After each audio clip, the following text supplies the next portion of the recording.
Hey everyone, welcome back to Chariot Digital. In this quick tutorial, I'm going to show you how to easily remove any object from a picture using Adobe Firefly.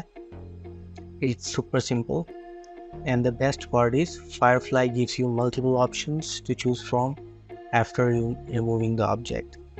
So let's jump right in. First, open Adobe Firefly and go to Generative Fill option. Click Generate. On the next screen, upload the image you want to work on.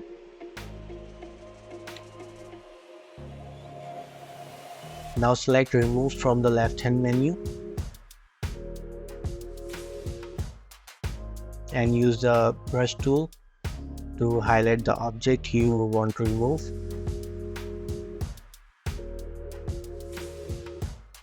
Once you have done that, click Remove to see the results. After the object is removed, Firefly will generate different background variations. You can scroll through these options and choose the one that blends best with your image.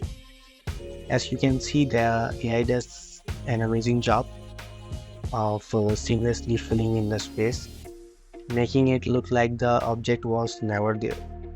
Just pick the option that works best for your photo and you are all set.